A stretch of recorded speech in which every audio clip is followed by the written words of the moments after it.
Bridgerton mente sobre poder. Você acha que os Bridgerton são a família mais influente da série? Calma, pequeno gafanhoto, eles não estão nem perto. Bridgerton, a série, vende vestidos, mas o que está sendo negociado ali, debaixo de toda aquela renda, daquele tafetá e daquela iluminação quente, é poder. Você olha para aquele salão cheio de seda esvoaçante, violino tocando música pop adaptada e suspiros contidos por trás de leques de plumas, e sua cabeça treinada pela Disney por romances de banca de jornal, acha que está vendo uma história de amor. Não está. Você está vendo uma pirâmide social militarizada funcionando ao vivo, engolindo pessoas e cuspindo herdeiros. E no topo dessa pirâmide não está quem você pensa. O Anthony Bridgerton entra no salão com aquela postura de dono do mundo. Ele entra como visconde, dono da própria casa, macho alfa da matilha, chefe da família, o cara que todo mundo respeita e que as mães desesperadas jogam as filhas em cima. Mas ele ainda responde a homens que não precisam dançar para serem obedecidos. Ele ainda abaixa a cabeça num corredor se esbarrar com um título maior. E é exatamente aqui que a fantasia cor-de-rosa quebra no meio, porque naquela sociedade desgraçada e brilhante, amor não subia degrau, título subia. E um degrau de diferença numa escadaria de palácio podia decidir quem mandava enforcar ou só quem sorria educadamente enquanto obedecia e torcia para não ser o próximo. A câmera foca neles porque eles são bonitos e ricos, mas no moedor de carne que é o sistema social britânico, prestígio social não é a mesma coisa do que ter poder estrutural. Ter uma casa bonita em Mayfair e ser convidado para todos os bailes não faz de você o dono do país.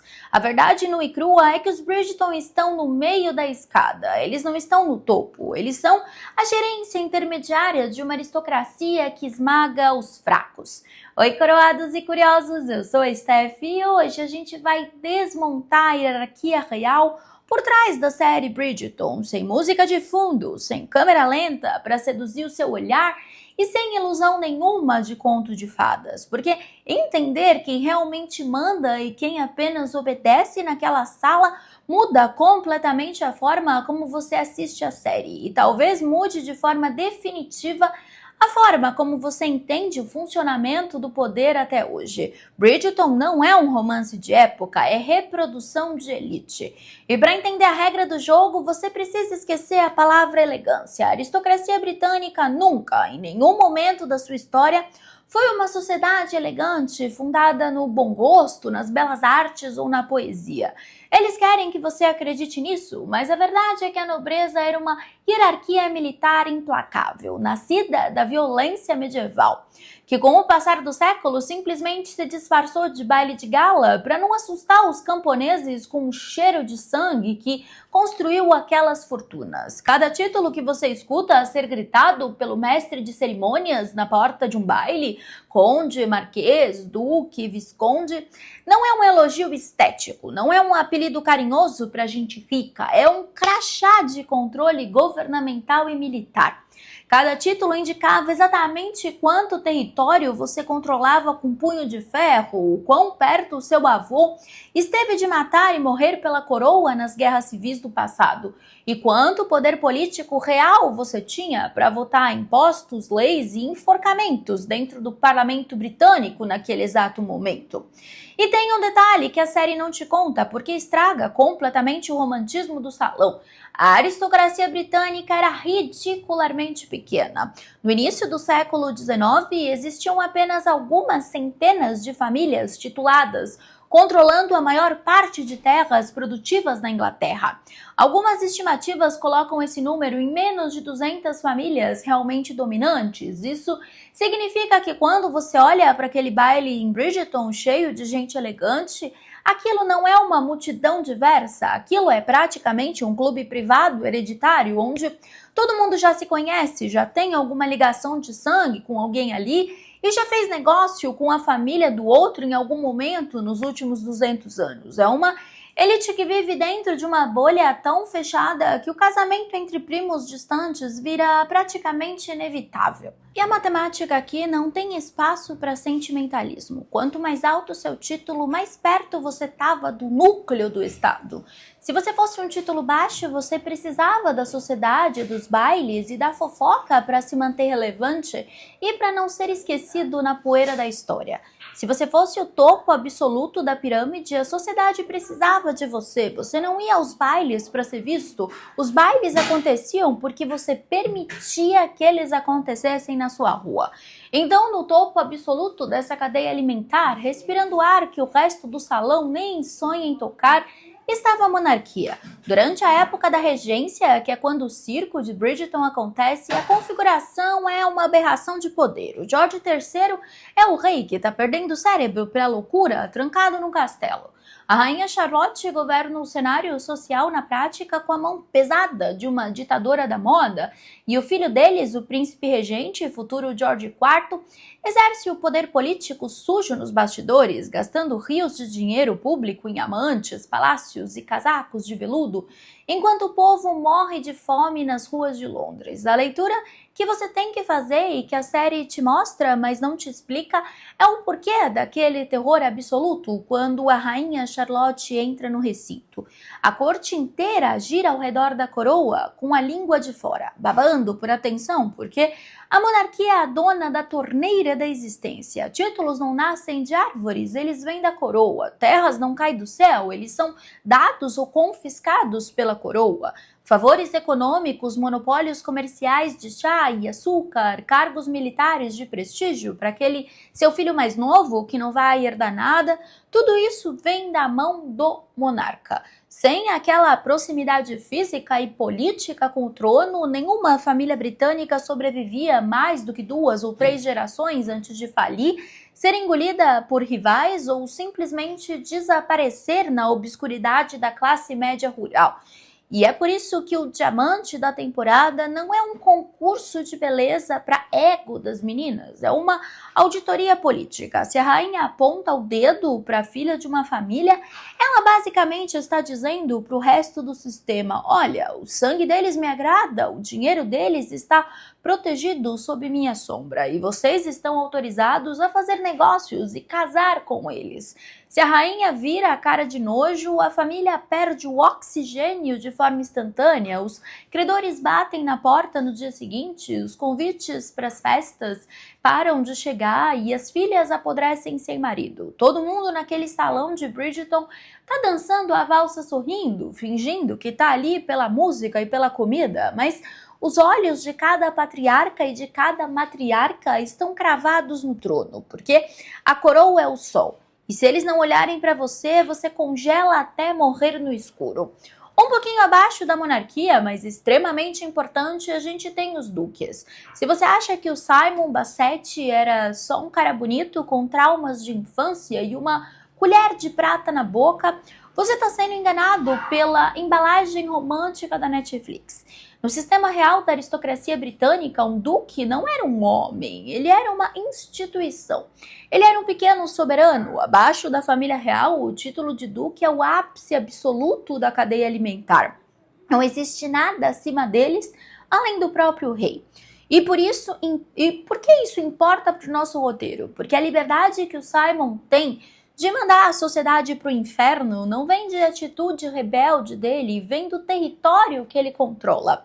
Historicamente, um duque era o líder militar de uma província inteira. No século XIX, isso traduzia em: o Duque de Hastings não tinha apenas uma casa de campo, ele era dono de condados inteiros, ele tinha o poder de vida e morte econômica sobre milhares de famílias de camponeses. Ele controlava as eleições locais, ele mandava os representantes dele para o parlamento e ele tinha uma fortuna que não dependia de trabalho, dependia da extração sistemática de rendas de terras que a família dele possuía.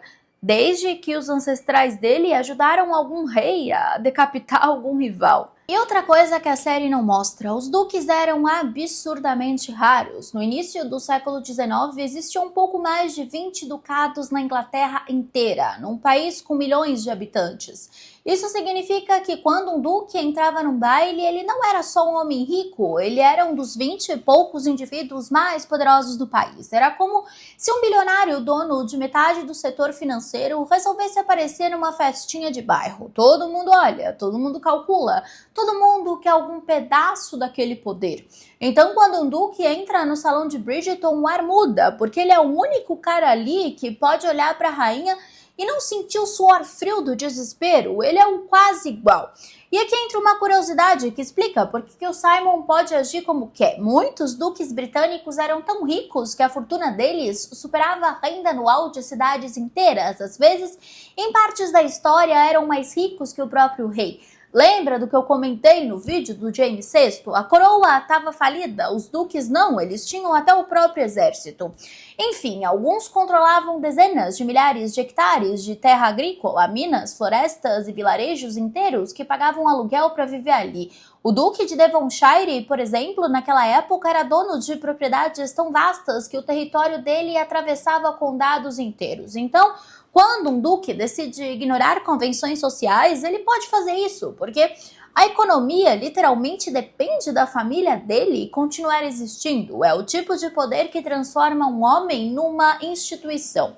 O Simon, então, pode se dar o luxo de ser um libertino, de se recusar a se casar, de ser um puta grosso com a sociedade, porque o sistema precisa dele mais do que ele precisa do sistema. Se um duque não produz um herdeiro, um território inteiro do país entra em colapso de sucessão. É um rombo no PIB da Inglaterra. Por isso, quando a Violet Bridgerton olha para o Simon, ela não vê um genro fofo, ela vê a chance de elevar a linhagem dela para o extrato dos intocáveis. Casar com o duque era como se uma empresa média fosse comprada por uma multinacional.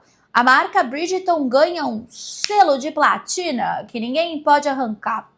É o nível onde a política vira biologia. Se o Duque de Hastings, então, transa e engravida Daphne, ele está garantindo que aquela rede de poder continue fechada, impermeável a gente de fora, garantindo que o ouro e o sangue continuem circulando entre os 10 mesmos sobrenomes que mandam naquela ilha desde o tempo das cavernas, quando eles nem falavam inglês. Agora, se você descer um degrau, você encontra os marqueses, que são os homens que carregam a cicatriz da guerra no nome. A palavra vem de marches, das marcas. Eram as fronteiras perigosas, os lugares onde a porrada estancava contra os escoceses ou os galeses. Um marquês era o lorde que o rei colocava lá na fronteira e dizia: olha, se alguém invadir por aqui, a cabeça é sua. O título nasceu porque os reis medievais tinham um problema simples. As fronteiras eram lugares onde o reino sangrava primeiro. Então eles pegavam um lorde extremamente poderoso e competente, davam mais terras, mais soldados e basicamente diziam: olha, se alguém atravessar a fronteira, você segura a pancada antes que ela chegue em Londres. Era um cargo militar de confiança absoluta. Séculos depois, quando as guerras internas diminuíram, o título virou um prestígio aristocrático, mas o peso político continua enorme. O marquês ainda era alguém que tinha território suficiente para negociar diretamente com o governo e também tinha um exército grande. No mundo de Bridgerton, esse título perdeu o cheiro de pólvora e ganhou o cheiro de lavanda, mas a estrutura de poder é a mesma. O marquês é o cara que tem a logística. Ele é o intermediário de luxo entre os duques e o resto da plebe aristocrática. Ele ainda controla as zonas estratégicas. Ele ainda tem uma influência política que faz o Anthony Bridgerton parecer um estagiário de luxo. Enquanto os Bridgerton estão preocupados se a limonada está gelada ou se o violino está afinado, o marquês está preocupado em como a nova lei dos cereais vai afetar as exportações que passam pelas terras dele. Tá vendo a diferença? Entende o que eu tô dizendo? O marquês não entra num casamento por admiração mútua, ele entra para fundir fronteiras. Ele se casa com a filha de um conde vizinho para que a estrada que liga as duas propriedades não tenha pedágio, para que os rios que cortam as terras sejam de uma família só. É uma fusão de empresas disfarçada de troca de alianças. Quando você vê um marquês flertando no canto da sala, ele está, na verdade, fazendo uma análise de mercado do útero da noiva. Ele quer saber se aquele sangue é forte o suficiente para manter a marca protegida por mais 50 anos. Se o sistema falha aqui, se o marquês se casa com uma qualquer, Ele enfraquece a defesa da própria linhagem e abre espaço para a burguesia, aqueles novos ricos nojentos que ganharam dinheiro com o comércio, começar a comprar as terras que antes eram protegidas pelo brasão. E aqui a gente chega nos condes, os earls. Se a Inglaterra fosse uma empresa, os duques seriam os donos, os marqueses seriam os diretores de expansão e os condes seriam os gerentes da operação. Eles são os caras que realmente fazem o dia a dia do império funcionar no chão de fábrica da nobreza. Eles governam os condados, eles são os xerifes de luxo, basicamente. A hierarquia de Bridgerton, ser um conde ainda é ser um deus, mas um deus que precisa prestar contas. Ele está envolvido na administração direta, ele precisa garantir que os impostos sejam coletados, que as milícias locais estejam prontas e que o nome da família também não seja arrastado na lama por dívidas de jogo, o que acontecia o tempo todo, porque esses caras viviam de aparência, enquanto as terras deles às vezes estavam hipotecadas até o pescoço. Os condados ingleses muitas vezes carregavam o nome da família que dominava aquela região por séculos. Isso significava que um conde não era apenas um aristocrata rico, ele era uma referência política e social de uma área inteira do país. O sobrenome dele virava geografia. Outra coisa que a série não mostra e não explica é que esses homens não eram apenas donos de terras elegantes, eles eram legisladores. A maioria desses títulos hereditários tinha assento automático na Câmara dos Lordes. Isso significa que um conde podia passar a tarde em Londres decidindo leis que afetavam o comércio do império inteiro e na semana seguinte voltar para o campo para administrar a renda das terras da família. Era política e aristocracia que estavam no mesmo balaio de gato, era a mesma coisa, não tinha separação entre elite social e elite governante. É por isso que aquele salão de baile parece uma festa, mas funciona como um congresso informal. O conde de Kilmartin, o marido da Francesca, por exemplo, entra na história com esse peso.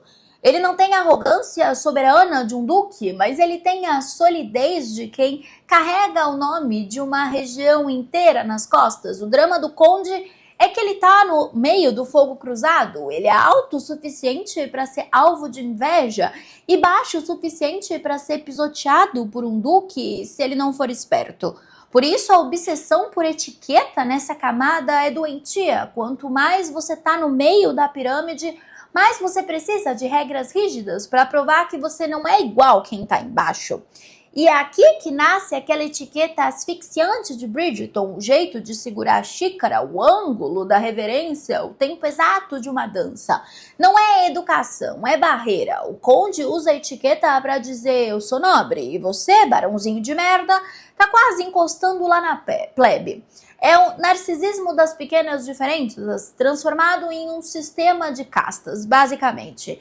Então agora a gente chega nos viscondes, é aqui onde o Anthony Bridgerton mora. E se você acha que a obsessão dele entre dever e honra é só um traço de personalidade de um herdeiro traumatizado, você não entendeu a fragilidade da cadeira onde ele senta. O título de viscondes, meus queridos, é a gerência intermediária da aristocracia. Era como se o conde fosse um governador e o visconde fosse um prefeito, por exemplo. Historicamente, o visconde era o vice-conde, o braço direito que resolvia sujeira administrativa para o conde não ter que sujar as mãos de tinta.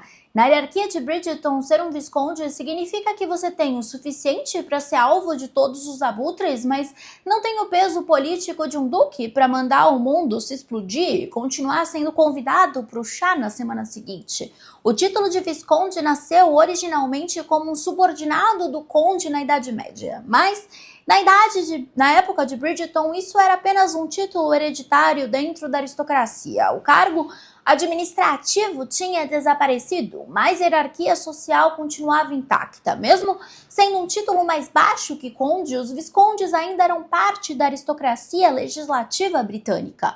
Isso significava que o Anthony Bridgerton, na vida real, teria assento na Câmara dos Lordes e poderia votar leis que afetavam o país inteiro. O que ele não tinha era o peso político esmagador de um ducado, por exemplo. O Anthony vive então num estado de vigília constante, porque Ele é o guardião de um patrimônio que, no fundo, ele sabe que é completamente vulnerável. Ele não tem a imunidade diplomática de um Simon Basset. Se um Bridgerton comete um erro crasso, se uma irmã foge com um professor de piano, ou se ele se envolve num escândalo sexual público sem o devido controle de danos, a família inteira pode ser expurgada do Tom em uma tarde. O Visconde é o cargo mais estressante da pirâmide, porque ele está na linha de frente da manutenção do status. Ele é o cara que precisa garantir que os dotes das irmãs sejam competitivos, que as terras produzem o suficiente para manter a fachada de luxo em Londres e que a reputação da família seja uma armadura totalmente de platina. O dever que o Anthony tanto vomita na primeira temporada é o pânico. Primeira e segunda, né? É o pânico de um homem que sabe que o sobrenome dele é a única coisa que separa a sua família da irrelevância. Ele não casa por amor, porque sistematicamente o casamento dele é uma rodada de investimentos. Ele precisa de uma viscondessa que seja uma máquina de etiqueta, uma mulher que traga conexões que blindem os Bridgerton contra a ascensão da burguesia.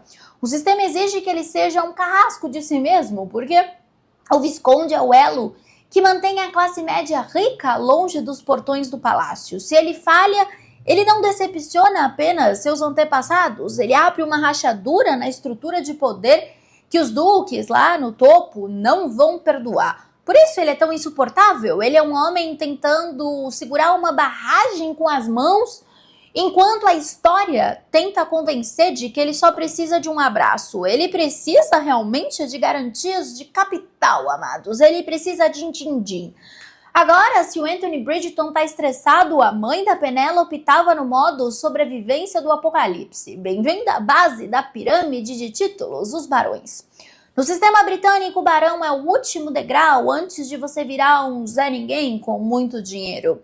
E os Featherington são o exemplo mais visceral de como esse degrau é completamente escorregadio e coberto de óleo. Ser um barão da regência era como você ter um passe VIP para um clube que você mal consegue pagar a mensalidade. Você tem o título, você é chamado de Lorde, mas você não tem as minas de carvão, os portos ou os condados inteiros que sustentam as camadas de cima. Você vive de renda da terra, e muitas vezes essa terra já está hipotecada até o pescoço para pagar as dívidas de jogo ou os vestidos de seda de 600 libras que suas filhas precisam usar para serem notadas dentro da Tom, que é a alta sociedade. A mãe da Penélope não é uma vilã caricata, ela é uma operadora logística desesperada. Ela sabe que para um barão o mercado matrimonial não é um baile, é um pregão da bolsa de valores.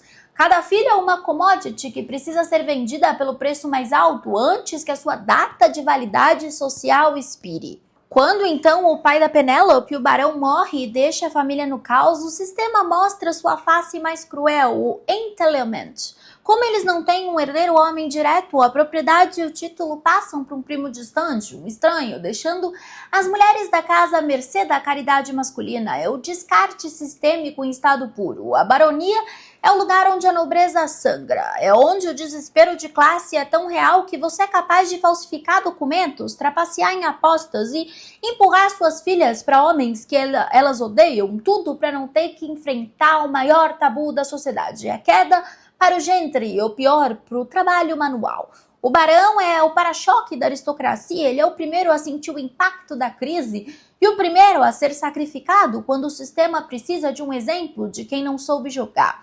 E depois deles aparece o inimigo silencioso que Bridgerton só mostra de relance, os ricos sem título, comerciantes, banqueiros, industriais, donos de companhias marítimas que estavam ficando absurdamente ricos com o comércio global britânico.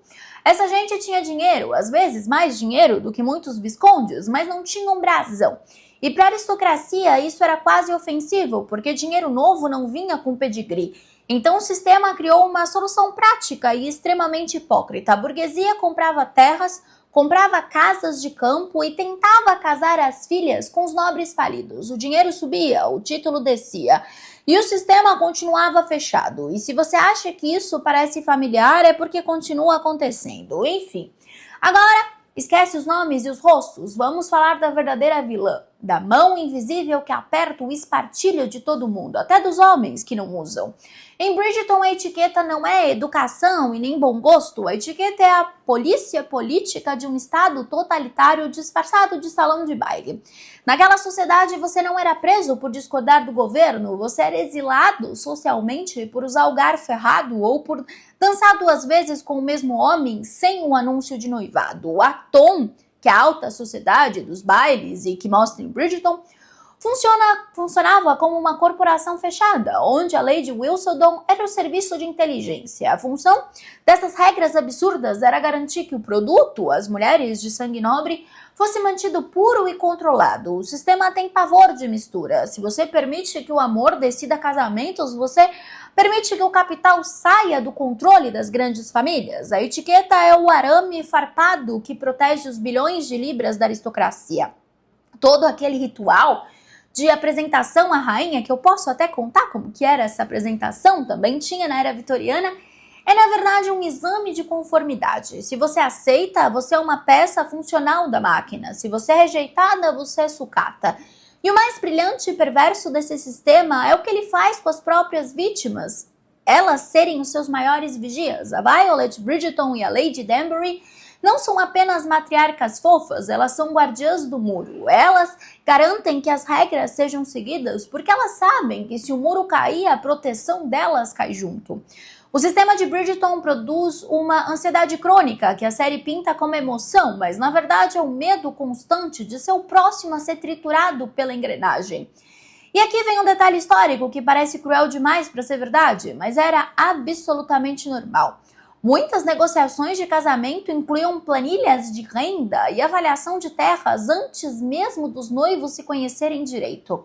Famílias aristocráticas avaliavam quantas libras de renda anual cada propriedade gerava, quantos hectares estavam arrendados e o quanto aquele casamento aumentaria o patrimônio conjunto. O amor era um bônus eventual, o contrato vinha primeiro. Então, quando Bridgerton mostra um casal apaixonado quebrando as regras, o que está acontecendo ali não é romantismo, é uma exceção estatística e para eles daquela época uma extrema burrice. No final de cada temporada, então, a gente comemora o casamento dos protagonistas como se fosse um final feliz, mas se você olhar com a lente da história, o que você está vendo é o sistema vencendo de novo. O poder foi mantido, o sangue foi reciclado, o capital foi consolidado. Os Bridgerton continuam no meio, os duques continuam no topo e os barões continuam lutando por migalhas. O amor em Bridgerton é o subproduto acidental de uma transação comercial muito bem sucedida. A série é deliciosa, as cores são lindas e os atores são maravilhosos, mas